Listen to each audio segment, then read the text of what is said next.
Saludos. Hoy es miércoles 11 de febrero de 2026. Para nuestra inmersión de hoy tenemos un material que plantea una pregunta, la verdad, muy interesante. ¿Qué tiene que decirnos un psicólogo suizo, muerto hace ya más de 60 años, sobre la vida y la identidad en Latinoamérica del siglo XXI? Es que es una pregunta excelente, porque no estamos hablando de una simple curiosidad histórica, para nada.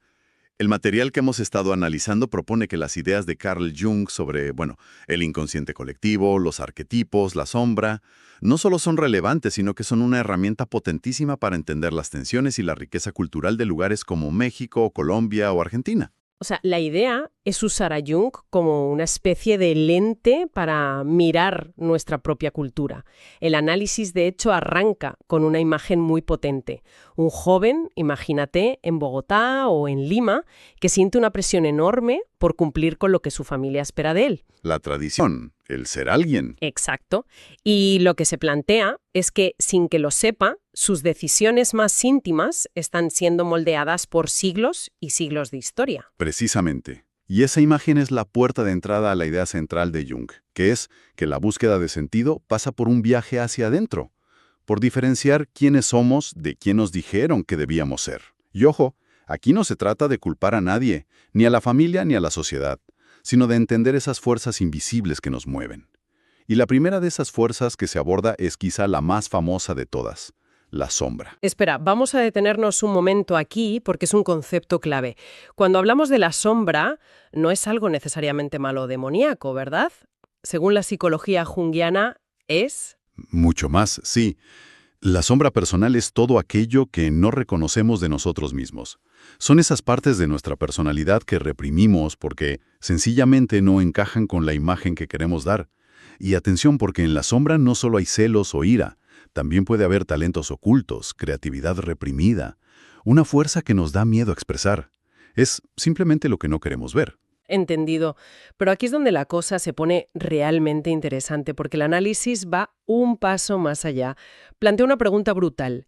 ¿Qué pasa cuando la sombra no es solo de una persona, sino de toda una cultura? Ahí está el meollo de la cuestión. Se introduce el concepto de sombra cultural, que para Latinoamérica es fundamental. Me parece una idea clave, porque es fácil hablar de la sombra de uno mismo, pero ¿cómo puede una herida de hace 500 años, como la conquista, seguir afectando a cómo nos relacionamos hoy? Puede sonar un poco abstracto, la verdad. Pues sí, suena algo enorme, casi inabarcable. ¿Cómo se manifiesta eso en el día a día? Relación muy compleja con la autoridad, a veces de sumisión, a veces de rebelión ciega. O un miedo muy arraigado al qué dirán, al juicio social, que limita muchísimo la expresión individual. Se da un ejemplo muy claro. En muchas comunidades el niño aprende a no mostrar ciertas emociones, como la tristeza, porque no es de hombres. O la niña aprende a priorizar a los demás por encima de ella misma. Esa represión normalizada, es la sombra cultural en plena acción. Vaya, es como un software invisible que se ejecuta en segundo plano. Y que heredamos sin ser conscientes. Y supongo que la propuesta no es borrar ese software, que sería imposible, sino... Tomar conciencia de él. Precisamente. El primer paso es observarlo.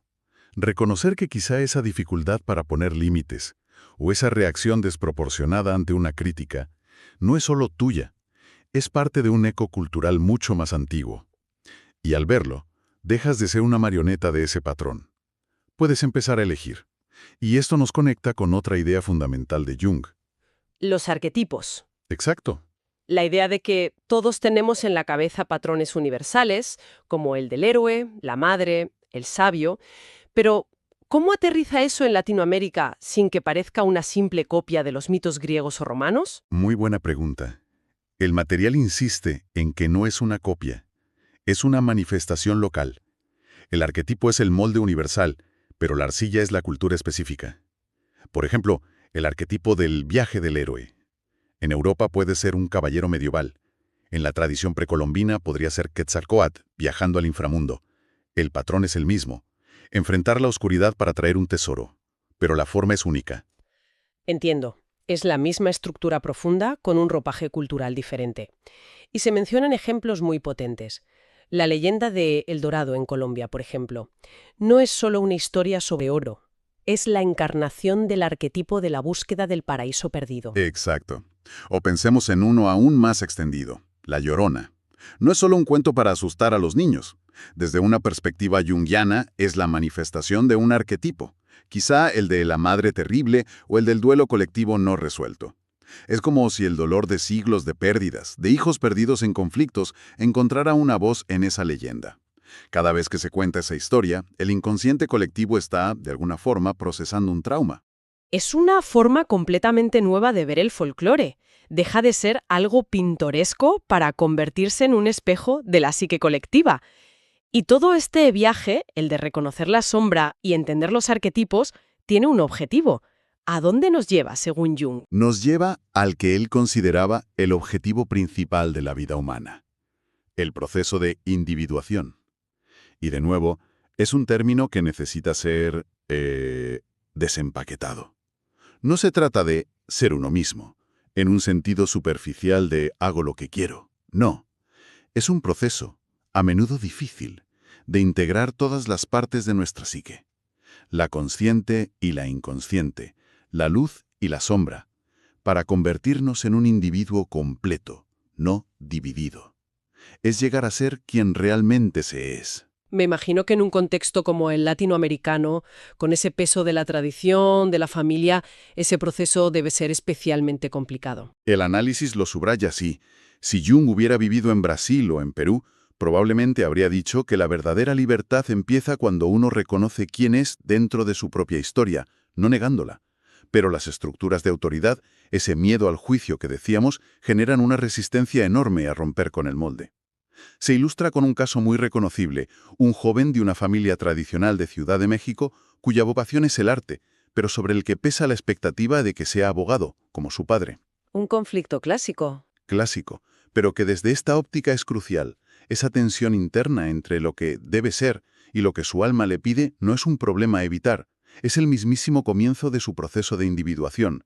Es la llamada a integrar su sombra, el artista que la familia no quiere ver, con su persona pública. Y la resolución no es necesariamente rebelarse y cortar lazos, sino encontrar una síntesis consciente. Entiendo. Ahora, si traemos todo esto al siglo XXI, la cosa se complica aún más. Tenemos la globalización, las migraciones y las redes sociales, que son básicamente un amplificador de sombras a escala masiva, ¿no? Toda esa proyección, la envidia, el juicio. Totalmente. Las redes sociales son el escenario perfecto para la proyección de la sombra. Mostramos una versión idealizada de nosotros y proyectamos en los demás todo lo que nos soportamos de nuestra propia vida. Y a nivel colectivo ocurre lo mismo. La polarización política, por ejemplo, a menudo son proyecciones masivas de la sombra colectiva. Culpamos al otro para no mirar nuestras propias miserias. El material menciona un ejemplo muy gráfico de un barrio en Buenos Aires o San Salvador, donde conviven generaciones que han vivido dictaduras, guerras.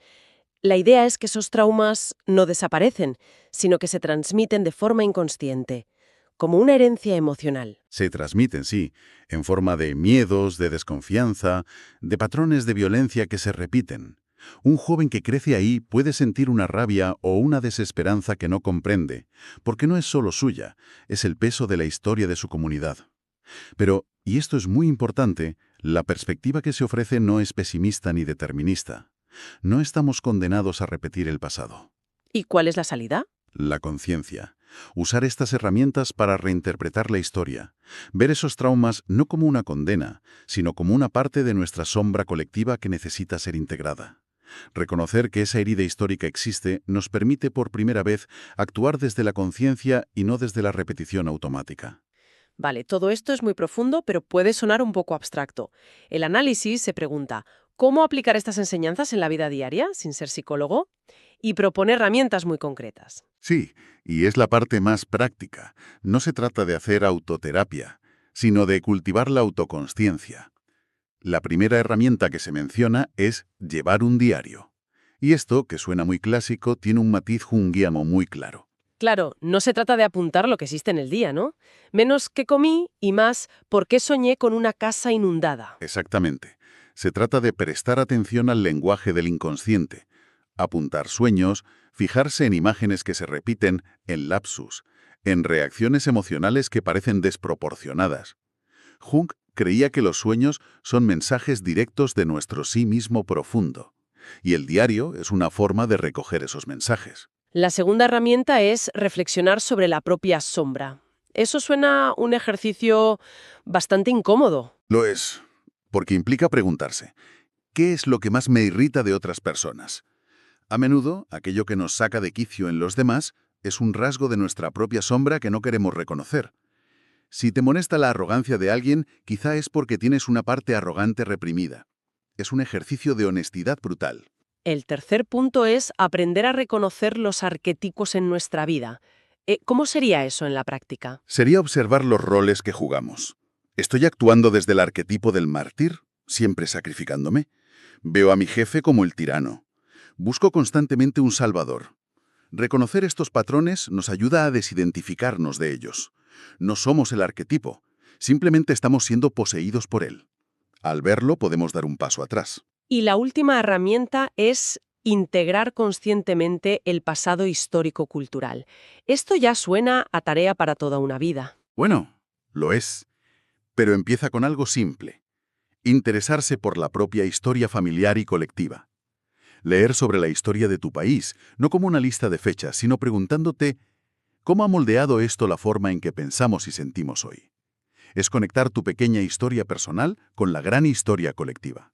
Entonces, el beneficio final de todo este trabajo de introspección, según el material, es que puede llevar a una reducción de la ansiedad, a más autenticidad y, en última instancia, a una mayor libertad emocional.